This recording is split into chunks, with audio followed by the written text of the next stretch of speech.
I, a federal officer, was part of a joint task force working with the Intracoastal Waterway in a southern state. For those who don't know, the ICW runs from Boston to Florida, then over to Texas or something. It's a thin river for pleasure crafts to transmit long distances without going offshore and dealing with heavy seas, open water, etc. It runs through remote areas and at night is rarely trafficked except by fishing boats and bad guys. So I'm on board a state wildlife boat. The officer has a section of ICW memorized. We were running it at 50 knots, in the dark, without a spotlight, just using the moon. Cool stuff. We see a vessel in the reeds doing some fishing, so we stop to check him out, make sure he's not moving meth, popular in the area.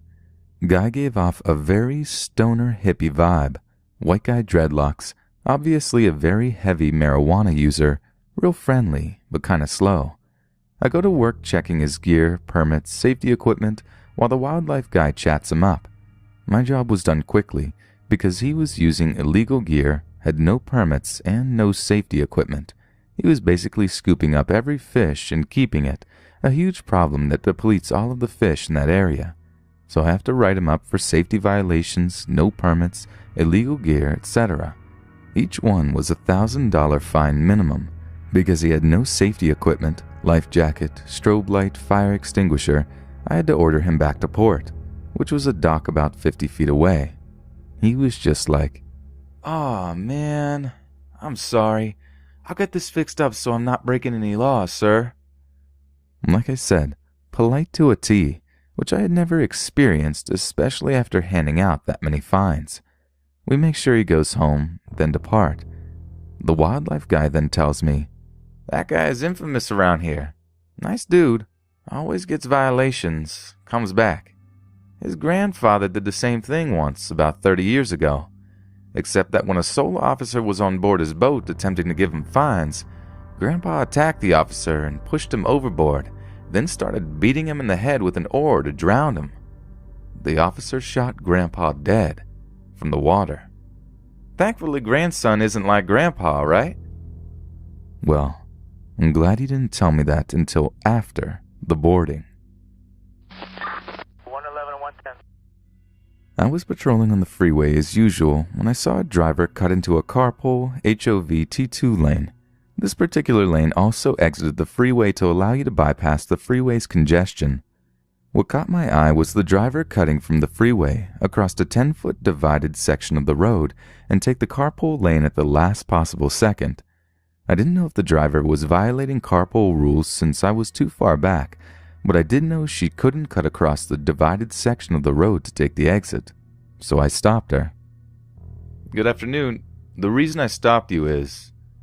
Now I was at the car and could see she didn't have the minimum 2 people in the car, although there was a dog in the right front seat. "Well, I stopped you for 2 reasons. The first is cutting across the divided section of the road." She replied, "Oh no, my dad said that was okay. I wouldn't have done it otherwise." "Well, he's wrong. That's not okay. The second reason is violating carpool. Your dog doesn't count as another person." No. I asked the DMV. They said it was okay and my dog counted." I had to pause at the ludicrousness of her statement. The DMV said her dog counted as another person for carpool? Was it a guide dog? A service dog? Wait, why am I even thinking she's remotely right? No, now you're just making things up. There's no way the DMV told you your dog allows you to drive in the carpool lane. "Yeah, that's what they said." "Okay, driver's license, registration, and insurance, please." She started looking for her information. "Well, I'm pregnant too, so that counts." "Come on, lady." "No, that doesn't count either. Any person in the car must occupy a separate seat for them to qualify. And no dogs." She successfully retrieved her driver's license and registration. She seemed very confused on the last one. "Insurance? What is that?" I didn't even know how to begin to approach her level of confusion. "You don't know what insurance is? If you're in a crash, the thing you exchange with other people, or the company who pays to get your car fixed? Insurance. You're required to have it." She fumbled through a lot of paperwork and was able to figure it out eventually. She received a verbal warning for crossing the divided section of the road and a ticket for carpool. Then she asked, "How much will it cost?" I gave her my standard answer. "I have no idea." And that's mostly true. The courts provide the fine information and we never see it. She pressed, "You don't know? Some idea?" "No, we're not given that information." "Come on, gun held to your head, have to answer." She just used the phrase, "gun held to your head," to a uniformed law enforcement officer. I guess she really was that dumb. 111 and 110. I worked 12-hour shifts. I had sat in the office for the first 6 hours due to a giant mess of paperwork I picked up the day before. I was getting a bit of cabin fever, so I headed out to do some patrol. As I was pulling out into the street from my office's parking lot, I spotted a guy using his cell phone while driving. Illegal, I thought. I stopped him. He got a ticket. I also noted that he had 2 toddlers in his back seat, which makes his distracted driving all the more frustrating. After I finished writing his ticket, I pulled back into traffic, and the car directly in front of me had expired registration. I stopped her. She said her husband had paid it. I ran it through the state's system, and she was right, but it was pending an emissions check for the past 6 months, so she got a ticket. Immediately after clearing that stop, I went to a block down the road and jumped on the freeway. As I was merging on, a black SUV went flying by me. I was up to the speed limit as it passed me, and I was driving a fully marked patrol car. I matched his speed, 83 in a 55. I stopped him. He told me if he got another ticket, he'd be fired. I told him he probably should have slowed down. He got a ticket. Immediately after stopping him, I took the next exit on the freeway and went the other way. As I moved into the fast lane, I saw a car ahead of me that was absolutely flying through traffic, in and out of lanes. I accelerated to catch up, still in a 55 zone. I had to seriously push to catch up to it as it was a curved section of the freeway, hence the slower limit. I paced it at 93 miles per hour. I stopped her. She told me it was her brother's car and she kind of lost control of it. She got a ticket. I wasn't out actively looking for tickets. I was just driving normally, seeing if anything came up. In the span of about 20 minutes, I wrote 4 tickets without even trying to find anything to write. We don't have quotas. I can write as few or as many tickets as I want, but there's also no reason for me to have a quota when there's so many drivers egregiously ignoring the laws. 111 and 110. A few years ago, we had one of those holidays off of work that normally only post offices get off. I think it was like MLK Day. All of us, friends and coworkers, decided it would be a good idea to clean out our gun safes and head to the range. We loaded up well over 30 pistols and about as many rifles and shotguns into the back seat and trunk of my Hyundai Elantra. So I am driving 9 over the speed limit because here the speed limit is minor and doesn't really go on your record until you hit 11 over. I get pulled over, and the entire time the officer is in my car, I'm thinking to myself, how am I going to explain all of these guns? The officer gets to my window. All of this is from memory, so some of this will be paraphrased. "Good morning, sir. Do you realize you were going well over the speed limit there?" "I was just driving along with the traffic officer. Was not really sure how fast I was going. Although, officer, I have a duty to inform you of the firearms I have in my car." I hand him my license and my Texas concealed handgun license.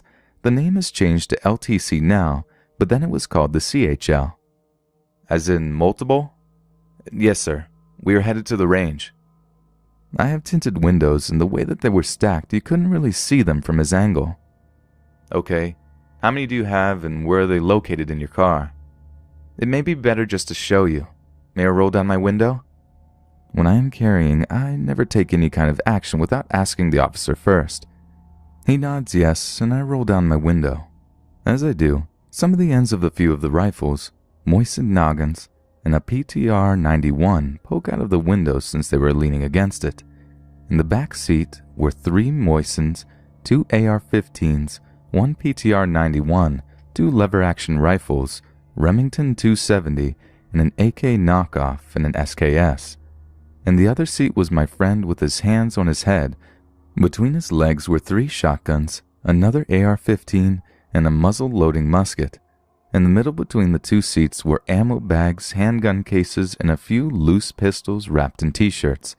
The officer did the whole lower his aviators in kind of shock as he looked at what he saw. "Any more? I'll pop the trunk for you." The officer walked to the back and saw in the trunk a few rifle boxes, a secured but loose Kel-Tec Sub-2K, more pistols, a Ruger 10-22, and my friend's 50 cal. The officer closed my trunk and walked up to my window, handing me my license and my CHL back. He says, "I'm only going to give you a warning this time." And we were on our way. Only in Texas, I thought. Only in Texas. 111 and 110. Prisons are, by definition, rigorous environments where little is supposed to change. Days are designed to be the same. Surroundings are designed to be the same. Inmates are supposed to look the same, at least in theory, at least for their educational purpose, if there ever is any. So it comes as no surprise that the slightest change stands out. Inmates are very observant in this monotonous environment. They notice a new watch, your fresh uniform, a new haircut, or your polished boots. And now on with our story. This con, we'll call him Turnip, is in a dry cell for allegedly packing drugs. Yes, up his ass, after a private family visit. Once his girlfriend left, the drug dog sat on him, so we had reasons to believe he's got something up there. But of course he won't admit to it, and still hopes to have his stuff for use or sale later. And we're not having any of it. He's supposed to give stool samples, which he won't do. He also threatens to kill himself, which is usually grounds for being put under 24/7 constant surveillance by an officer. Double whammy in this particular case, his life is in danger no matter what. If he doesn't let go of the package, it may as well explode inside him, resulting in a potentially fatal overdose. Watching cons on constant surveillance is not fun in the least. You get a crappy chair and sit in a hallway on a cell block in front of a glass door, with literally nothing to do but watching inmates sleeping if you're lucky. If you're not, it can go anywhere from them pacing back and forth for hours, yelling at other inmates through their thick cell door or verbally abusing you. Sometimes it gets worse. They bite themselves, open wounds or shit in their hands, and smear it all over the cell. But this isn't the case with Turnip. He's at the pacing stage. 10 small steps to the window, pause. 10 small steps to the door. About 1 per second, pause. Swear at me. 10 small steps to the window, pause. And the whole thing goes on again. It's been already 1 hour and Turnip won't surrender the pack, getting increasingly mad at me while still hoping he's getting away with his precious cargo. I'm pissed too, because I haven't had my lunch and I drew the short straw getting to watch him. So I'm prodding a bit, trying to find some grounds to reason with him. "Okay, Turnip, you know where this goes.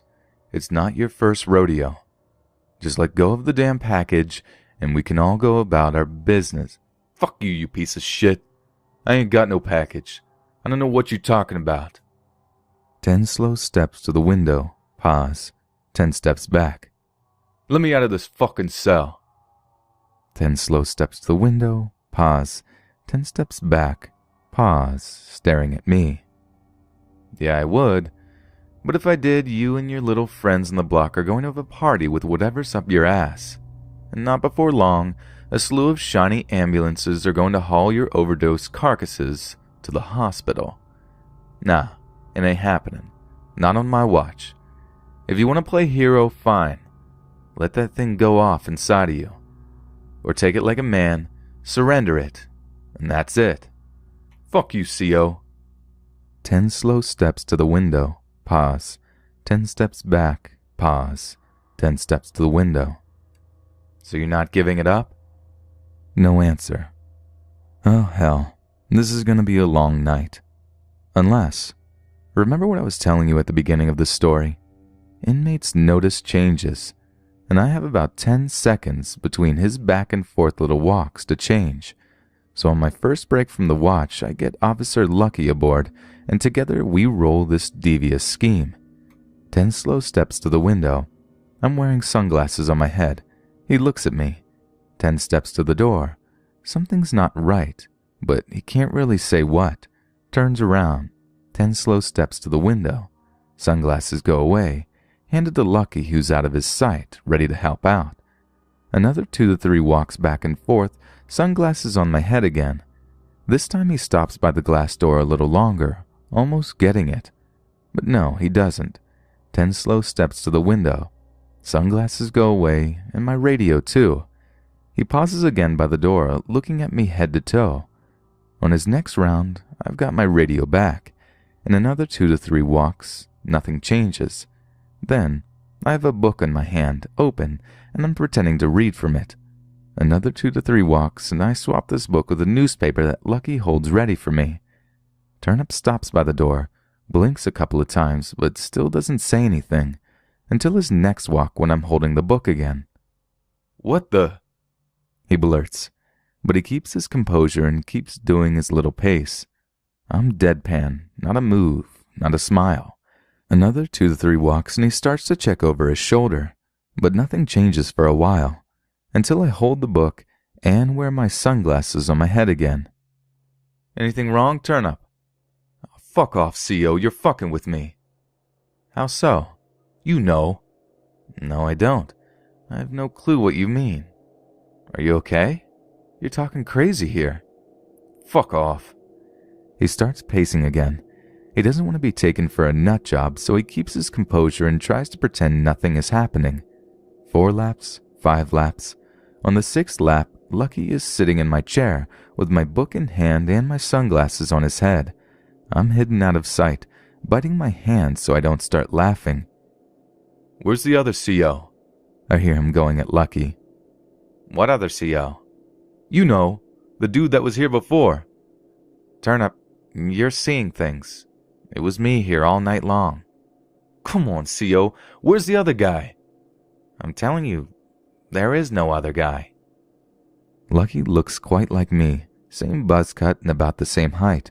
A few minutes go by, then Lucky motions at me and we swap places while Turnip's not looking. "Oh, here we go again." "What?" "You came back." "Turnip, I'm really worried about you. I've never left here. What the fuck are you going off about? Did that pack go loose inside your ass or what?" "There's no pack. You guys are changing." "Who's changing, Turnip?" "You and the other officer." "And I'm telling you there is no other officer. Do you want me to call psychiatry? Are you alright?" "Fuck you."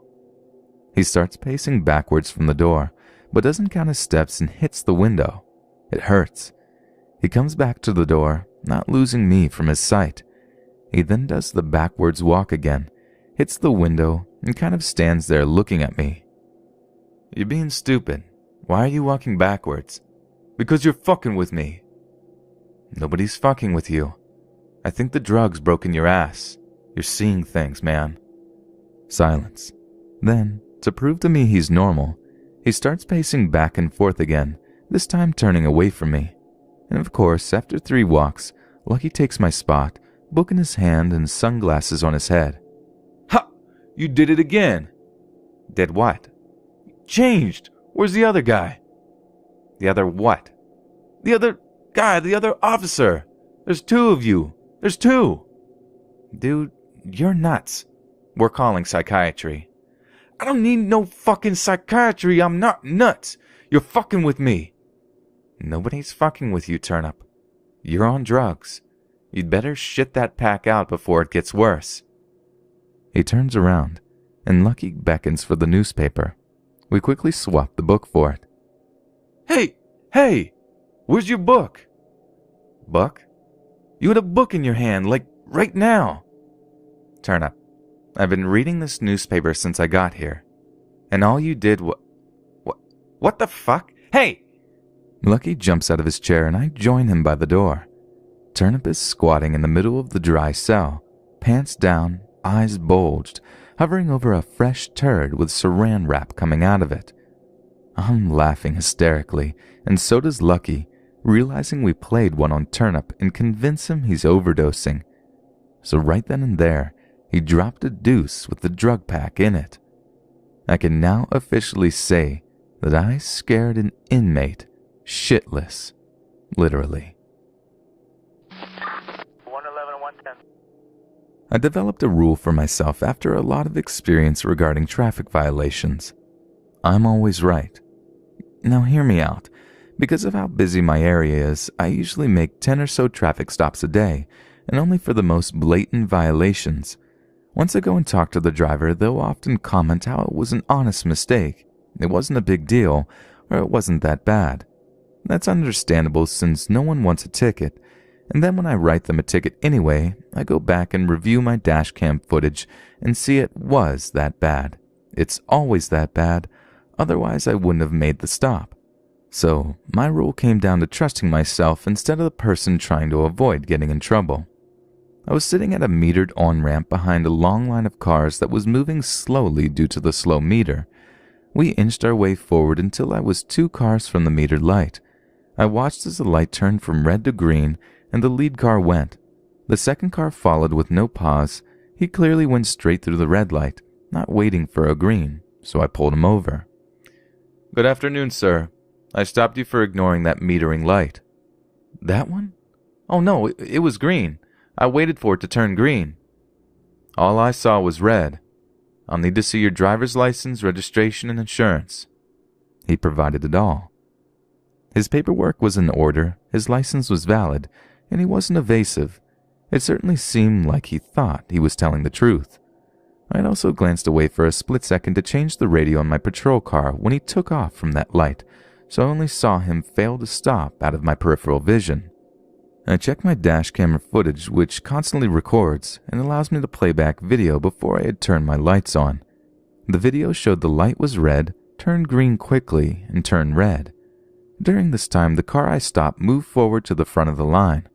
The light then quickly turned green again, and quickly back to red, making it so the car I stopped never had to slow down. He went on a green. I walked back up to the driver. "Here's your information back, sir. I just reviewed my dashcam footage and you were correct. The light was green. I apologize for the inconvenience. Drive safe." Sometimes I'm wrong. 111 and 110. I was parked on the side of a freeway eating a sandwich, sitting where people could see my car, or directed to park in obvious places to try and get people to see us and slow down, even if we're just writing reports, or in my case, eating sandwiches. While I was sitting there, I had my radar on and saw a couple cars doing 15 or 20 miles per hour over the limit. I wasn't going after them, it was sandwich time, until I watched a motorcycle cutting through traffic, doing double the speed limit and an easy 20 miles per hour faster than surrounding traffic. I sighed as I put my sandwich down. I kinda had to go after that one. Given how thick traffic was and the motorcycle's speed, I didn't expect to catch up before losing sight, but I had to make an effort. I accelerated to catch up as I approached a split in the freeway, going eastbound or westbound. I couldn't see the motorcycle, but the split was elevated, and just before I had to commit, I spotted him going eastbound. I was doing 90 miles per hour and not gaining, but I wasn't giving up yet. I kept cutting through traffic, trying to catch up, briefly getting glimpses of the motorcyclist. We approached another transition, this time with 3 options: east, west, or exit. I figured I'd lose him here as I saw him cut across from the fast lane to another transition. By some act of bad luck for him, I was able to follow. At this point, he still had no idea I was there as I didn't put on any forward emergency lights, only rear ones. He took the final transition and then exited. At the bottom of the exit was a red light. He slowed down while I pulled in right behind him and ran his license plate. Then I turned my lights on and chirped my siren. He turned around in his seat, looked at me, and punched it. Wrong move. We had a little pursuit through the middle of a city, and he blew through multiple red lights going way too fast. I self-terminated the pursuit for safety. In another case of bad luck for him, I know a lot about motorcycles and everything surrounding them, so much so that I could tell what brand helmet he was wearing from the back, let alone easily identifying the make and model of the bike he was on. Through his license plate, I got the address where his bike was registered. Some social media research led me to pictures of him, probably on that same bike wearing that same riding gear. So the next day I wrote a warrant, had a judge sign off on it, and me and a couple of buddies went to his house a few cities away. All of those wonderful rights you're protected by meant the warrant was only for the motorcycle and not the rider. He answered the door. I had a newer trooper do most of the talking just as a learning experience. "Good afternoon, sir. Are you John Jones?" "Yes." "And do you own a silver Honda motorcycle?" "Silver? No." I chimed in. "Gray." Mr. Jones looked at me. "Yeah, I own a gray one." The newer guy went back at it. "Do you mind if we take a look at it?" Mr. Jones knew his rights. "Yes, I do mind, and I don't feel comfortable answering any questions." I pulled the magic piece of paper from my pocket. "That's fine. You don't have to. We have a warrant to seize it. So you can bring it out to us now, or we can go in and rip the house apart until we find it." Mr. Jones did a hard, uh-oh type swallow. "Do you mind if I read that?" I handed him the warrant copy. "You can keep it. I've got copies." He finished reading it. It's in the garage. I'll roll it out." Mr. Jones found himself without his motorcycle for a month. On the plus side for him, he was never charged, but instead of getting a few $100 speeding ticket if he had only simply stopped, he had to pay a few $1,000s to get his bike out, if he was even able to afford getting it out at all. I never found out. 111 and 110. Years ago, I worked as a security officer in a high-traffic tourist area, graveyard shift.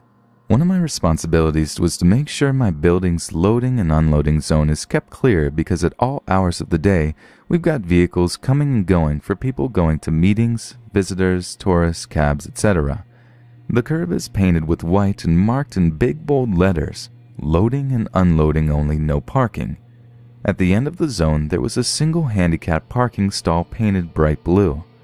Now, the building I worked at was nearby a few large nightclubs, so every Friday and Saturday the area would be crazy busy with drunken fighting, vomiting, occasional alleyway sex, etc. All night long there'd be cutie girls milling around in skimpy outfits, so the job had its perks too. Clubbers would take advantage of my building's valet parking service and pay to park in our garage before heading out to one of the clubs across the street. Some clubbers would think they could get away with parking in our loading zone all night. My coworkers and I would aggressively patrol the area in the earlier evening hours and advise as many people as we could so they'd leave and avoid getting a ticket. It was also better for us if they left because when there were too many vehicles parked out front, traffic would become a complete clusterfuck regardless of the time of day. Those people would be grateful for the information and leave. Occasionally, some douche would laugh in our faces, say something about pigs or rent-a-cops or whatever, and leave their car anyway.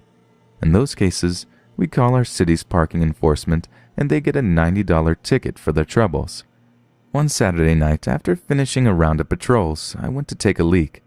On my way back out, I walked past dispatch and my buddy calls me over to the surveillance bank.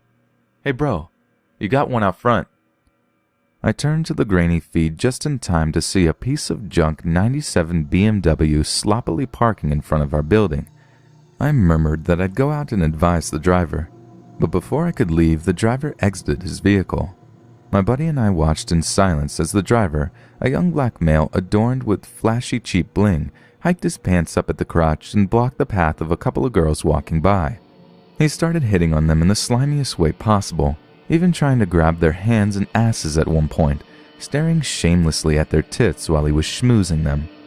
He took out his phone and shoved it at them, presumably asking them for their numbers. Eventually the girls were able to dodge his grabbers and ran off toward the club across the street. He repeated this routine several more times with various groups of girls walking by, even taking out a small bottle of vodka from his back pocket and offering swigs. With each rejection, he'd get angry and presumably cuss out the girls as they'd hurried off. Our cameras didn't pick up audio, but this seemed a reasonable assumption. I sighed and looked at my buddy. "Well, I guess I'll go talk to him." I made my way out to the front and approached him just as another group of girls ducked away from him. I called out to him. He turned and stared at me blankly. "Hey, man. Just wanted to let you know that this zone is for loading and unloading. Normally it's not a big deal to park for a bit, but if everyone does it on the weekends, traffic gets backed up here pretty bad." The douche looked at his vehicle, then at my badge. "Fuck you, bitch-ass nigga. I should fuck you up. Piss-ass wanna-be cop motherfucker." I looked at my watch. It was about 10:30 p.m. I continued my spiel. "Parking enforcement here is pretty strict. You should move your vehicle or you might get ticket." "Fuck you, nigga-ass. Suck my dick. Better not touch my shit, nigga. I'll fuck you, pig-ass nigga." "Have a good night, sir." He flipped me off and went across the street, where he was promptly denied entry for dress code violations. He cussed out the bouncer and wandered off down the block. I walked over to his vehicle and saw that it was parked crooked, the rear of the vehicle partially blocking the lane of traffic. Half of his vehicle was in the white zone, the other in the blue zone. I keyed up my radio. Dispatch, go ahead. Can you call parking enforcement for this vehicle? Let me know when you're ready for the plate." 15 minutes later, the parking officer arrived. He looked at the vehicle and promptly issued a $90 ticket for parking in the white zone and a $900 ticket for parking in the blue zone without a permit. I thanked the officer and went back inside to have a snack. A couple of hours later, 2 of the local cops stopped by to say hi. As Officer Morris and his partner walked over, dispatch radioed me. "Hey, is that Jones and Morris?" "Sure is." "You gonna do what I think you're gonna do?" "Yep." Officer Jones and I lit up our cigarettes as Officer Morris looked on disapprovingly. We all smoked and chatted for a bit. Then I casually motioned over my shoulder at the BMW. "Hey, Jones, check out the parking job on that piece of shit." We all walked over to the corner and looked at the vehicle, the 2 tickets stuck on the windshield flapping in the wind. Officer Morris grabbed one of the tickets, read it over, and looked at me. "What's the story here?" I told them what happened and the driver's response. Officer Jones and Morris looked at each other. "You got the time?" "Yeah, it's 12:27 a.m. "Well, it's a whole new day now, isn't it?" Officer Morris proceeded to write another $90 ticket for the white zone, then another $900 ticket for the blue zone. He paused for a moment after finishing the second one. "Hey, Jones, looks like this vehicle is parked more than 12 inches from the curb. What do you think?" "Sounds about right." Officer Morris wrote another ticket for $120 and slapped it on the pile of tickets on the windshield. I shook both officers' hands and they left to continue the patrols. The next few hours of my shift went by fairly quickly. Around 5 a.m., dispatch scared the hell out of me. "Hey, are you still on that call?" "Negative, I just finished clearing it." "Respond to dispatch ASAP." I ran down to the surveillance bank, where my coworkers were all gathered and laughing their asses off. Sunday was street cleaning day and the BMW was getting ticketed again by parking enforcement. After that, we all stopped by dispatch every 5 to 10 minutes to see if the owner had returned. Finally, at about 6 a.m., douchebag came stumbling up the block, looking completely worn out. His formerly white t-shirt was stained and dirty and it looked like he'd lost at least one fight. We watched in suspense as he looked at the pile of tickets crammed together on his windshield and slowly removed them. He stood there, pants sagging below his knees, shuffling through each ticket as if he were a toddler with a handful of Pokemon cards. With a look of abject defeat on his face, he got in his vehicle and drove off. The whole room erupted in laughter and high fives. As the laughter died down, I picked up the officer's phone and started dialing. My coworkers eyed me cautiously. I put the call on speaker just as the call connected. 911, what's your emergency? Yeah, hi. I'd like to report a possible drunk driver. I have the vehicle and driver description when you're ready. 111 110.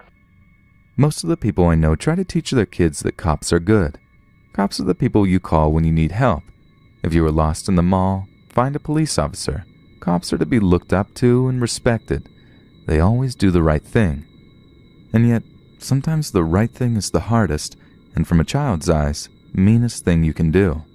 Tonight, some guy got in a fight with his girlfriend. It got ugly. He broke a garage door, She threw his son's piggy bank on the front lawn, shattering it. They slap each other around, and then he gets in his car with his 4-year-old son, William, and drives away. Another officer pulls him over a mile away. We talk to him, we talk to her. They both broke the law. They both committed criminal damage and assault, and they both did it in front of young William. Now, while the other officer is interviewing Dad at the side of the road, young William starts to get out of the car on a major road. I rush over, usher him back into the car, and spend some time talking to him. William is 4. He's maybe 3 feet tall and can't weigh more than 60 pounds. He's wearing shorts, only shorts. It's too hot for a shirt, and Dad said he didn't need shoes. His words. I agree. Most little boys don't need shirts or shoes. I tell him to sit in the driver's seat, and he tells me he's not old enough to drive. He's adorable. William goes on to tell me, in a lispy, hard-to-understand 4-year-old tone, that Dad and his girlfriend fight all the time. He tells me that Dad burns her books and that she broke his piggy bank. She took all of William's pennies and won't give them back. She also stole all of Dad's money. I asked him why she took his money. His reply, because she's a bitch. Pronounced bits if you are 4. This little boy has absorbed all of the violence, all of the hate, all of the anger, and all of the name-calling. 4-year-olds shouldn't be telling you that their dad's girlfriend gets all pissed off all the time. By this time, the other officer determines that not only did Dad commit domestic violence, but he's also impaired due to alcohol and driving. With William in the car, Dad needs to go to jail. He has to. The law is written that way. We no longer have a choice. We walk Dad away from his car, behind mine, and place him in cuffs. He gets put in the car, and I make arrangements for William for the night, a babysitter. I return to the car where William has tears streaming down his face and is sobbing relentlessly. I ask him what's wrong. He tells me he wants his dad. I tell him that Dad needs to hang out with us for a little while, but I arrange for a sleepover with his babysitter. And he cries. The other officer leaves with Dad. I stay with William. He is beside himself with tears. I open the door and reach to him. He climbs up to my arms like a little chimp. I've never been held by a cop, but it can't be the greatest. There's the gun, and the cold badge, and the radio, and all the other pokey things on the belt. But I try. I hold William and tell him everything will work out, and he cries. He cries and cries. He cries and repeats, "Daddy, Daddy, Daddy," over and over again. He cries and calls out so loud that when I try to ask for another unit to help me, my dispatcher can't hear me over his cries. And I pace and I bounce and I pet his hair, and I whisper and I touch my forehead to his and I rub his back, and he cries. He just wants his dad. And here I am at 1 a.m. on the side of a road in the red and blue strobe of a big steel cruiser dressed in black with more accessories than a Barbie playhouse in my belt, holding this shirtless, sobbing, tearful 4-year-old boy who wants nothing other than his father. And I start to cry, and I feel like shit, and I want my son, and I want so desperately for his dad not to have fucked up so badly. And while he repeats his cries for his dad, I hold his head close and tell him, "It's gonna be okay." And he sniffs and says okay. But it's not, and he knows it, and I know it. And we walk on the sidewalk as I hold him, and we cry.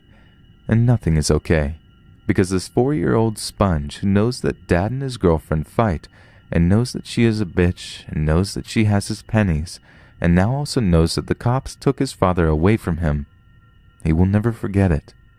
The babysitter shows up and takes young William from me, and in a way, I really don't want to let go. I want to keep him, and tell him it will get better. I want to be there when Dad gets back, so I can show him that it did get better. And the babysitter tells me that the mom left when he was 6 months old. And I choke. Dad is all this kid has, and I took him away from him. Or did I? No. Dad left. Dad fucked up. Dad made a series of horrible decisions. Dad decided to fight, to follow his girlfriend home, to fight, to get out of his car, to fight, and then return to his car, where he put his life, William's life, and everyone else's life in danger by driving drunk. And that's why he's gone now. But try to explain that to William. who can't even pronounce book yet, but will always remember the day those cops dressed in black came and took his dad away from him. So, who's the asshole now? I guess it depends on how old you are. 111 110. That's the problem with police. You don't show enough feeling, she said. You don't feel enough. She's right, of course. A drowning in a desert town with no lakes, my partner jumped into the canal and pushed the huge man to the bank. I struggled and pulled. He pushed and slipped, both of us wet and covered with mud, neither of us feeling the cold water. Our new officer arrived and jumped into the scene, pushing on the man's chest while I hovered over his face, trying to see inside his mouth. His wife, hands on my shoulders, screaming in my ear, screaming no. I couldn't feel her breath on my neck, her tears in my head. Finally, my partner says to stop, just stop. I looked down and saw my pants were covered in the man's blood, which had poured from the bullet hole in his temple. I couldn't feel the wet blood soaking through my pants. She's right, of course. I couldn't feel enough. A gunshot in the basement of a home. As I made my way down the stairs, the air was filled with a haze. A man, missing his face, and a rifle sitting in a lake of blood on the bed. 3 walls covered with meat. The mewling, writhing figure, unable to speak, but clearly letting me know the horror, the pain he was feeling. A few inches of jaw glued to the carpet, the stubble of beard visible from the inside, the home now filled with explosive gas, a mother unaware, a mother begging us to let her son die. As I grabbed the woman by the arm, I couldn't feel her brittle old bones under my grip. I couldn't smell the gas, couldn't gag as I pulled the jaw from the carpet, couldn't find it inside me to feel the horror. She's right, of course. I couldn't feel enough. A mother worn by the chemotherapy, held hostage, a son, a mind broken by drugs and now holding a mom hostage until a girlfriend returns. I can't feel the gun in my hands. A plan develops, a promise for a drink for a thirsty mother, worn by the long negotiation. A foot through the door, a son brings the knife towards my partner. I can't feel my friend get cut. I can't feel my gun screwed into the temple of a man who's so close to having a mind broken by a bullet. I've got the knife, the officer behind me yells. I can't feel the relief. She's right, of course. I couldn't feel enough. A breathing problem, a medical call. Leave it for the medics. But I'm here, and this lady isn't breathing, won't breathe again. I can't feel her granddaughter behind me. Watch me place shock pads on Grandma's chest. Watch me push helplessly on Grandma as the machine tells me to push harder. Later now, the medic's gone. As her husband pulls me into a hug, I can't feel his heart breaking inside. Her husband has to say goodbye, and I go to her first. I never knew her, but she wouldn't want to be seen like this, not for a goodbye. I pull a breathing tube from her throat. I can't feel the bulb catch on her teeth, her stiffening jaw fighting this release. I pull on the bone needles screwed into her shins. I can't feel how the diabetes has scarred her lower legs. I wipe the blood from her nose and mouth. I can't feel how cold the blood already is. She's right, of course. I couldn't feel enough. A naked monster, celebrating his first day outside of prison with a cocktail of street drugs and liquor, kicking in the door. A boy, just 8, standing behind the door holding a bat to protect his 4-year-old sister from the monster outside. I can't feel their panic. I don't know they stand just feet from where the monster and I fight. I can't feel his fingernails carving deep and bloody into my arm. I can't feel the burning as sweat, blood, and mace mix into the bloody cuts. He can't feel the pain. He's well beyond feeling. As he breaks the porch, breaks the door, breaks my skin, breaks the quiet peace of the neighborhood, I can't feel his hair in both of my hands, pulling him back from the sidewalk where he slams his head. Even today, I can't feel those 5 long scars on my arm. She's right, of course. I couldn't feel enough. A stolen car, a property crime, a man, too much time inside bars, reaching for the gun wrapped in a white t-shirt, cleaner than any of his other clothing. I can't feel his hands around my waist as we fight, as we drag him from the car. I can't feel the cars driving by us as I punch. His girlfriend screams, but I can't feel her fears. As I continue to punch, 5, 6, 7 hits. Why won't he stop? My wrist breaks, but I can't feel that right now. "I'll give you this," he says later as we laugh together. "You boys know how to get down. I ain't never been punched like that." I can't feel this admiration. Can't feel how sometimes the only one who understands is the guy you have to fight on the other side of the game. Months later, putting together another Lego set for my son. He can't feel the bone inside my wrist give too much, the sharp pain that makes me gasp. I can't feel the wrist, the back, the shoulder that is given too much. She's right, of course. I couldn't feel enough. Another friend, another loss. Years ago now, he pulled that girl out of the cold creek. Did he feel how her 6-year-old body was too heavy, too water-soaked? She was the same age as his daughter the same age as mine. His daughter's handmade cards alongside my daughter's on the fridge. He'd felt enough. He must have had enough.